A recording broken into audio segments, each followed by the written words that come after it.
আসসালামু আলাইকুম রহমতুল্লাহ। প্রিয় খামারি ভাইয়েরা, আশা করি সকলেই ভালো আছেন। আজকে আমরা আমাদের আমাদের খামারের মুরগিগুলোকে ফাউল পক্সের ভ্যাকসিন করব। আমরা জানি যে শীতের শেষ, গরমের শুরু হয়ে যাবে কিছুদিনের মধ্যে। আমি আমার খামারের করাইজা রোগ থেকে মুরগিকে প্রতিরোধ করার জন্য আমি দেখেন ফাউল পক্সের ভ্যাকসিন নিয়েছি, টিকা নিয়েছি, যেটি 3 মিলি পানির সাথে মিক্স করতে হবে এবং 150 থেকে 200 মুরগির জন্য ব্যবহার করতে হবে। আপনারা ফাউল পক্সের ভ্যাকসিন অবশ্যই শীতের শেষে দিয়ে করবেন, কারণ আপনাদের মুরগির চোখ ফোলা, নাক ফোলা, করাইজা রোগ দেখা দিতে পারে। আপনি দেখেন সুন্দরভাবে পরিষ্কারপ্রাপ্ত 3 মিলি পানি নিয়ে নেবেন, ঠান্ডা পানি নেবেন এবং মেপে সুন্দর করে নতুন সিরিঞ্জ ব্যবহার করবেন।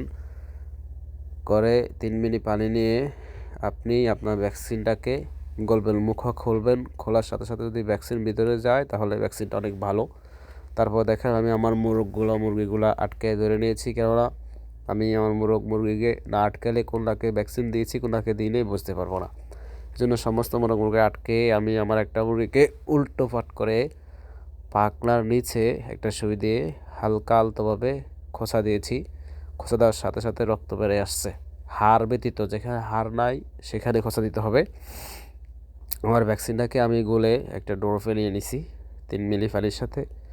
ড্রপ থেকে আমি আমার মুরগ যেখান থেকে রক্ত বাইর হয়েছে সেখানে 1 ফোঁটা ভ্যাকসিন দিয়ে দিব। এভাবে আপনারা দিতে পারেন। 1 ফোঁটা ভ্যাকসিন দেওয়ার সাথে সাথে দেখবেন রক্তের সাথে মিক্স হয়ে গেছে। যদি মিক্স না হয় তাহলে সুই দিয়ে হালকা লাড়া দিলেই রক্তের সাথে মিক্স হয়ে যাবে।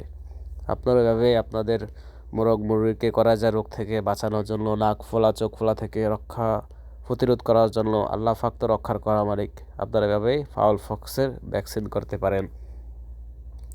আশা করি সকলে বুঝতে পেরেছেন যে প্রাণী দপ্তর অধিদপ্তর থেকে আপনারা ভ্যাকসিন সংগ্রহ করবেন এবং সুন্দর করে করবেন।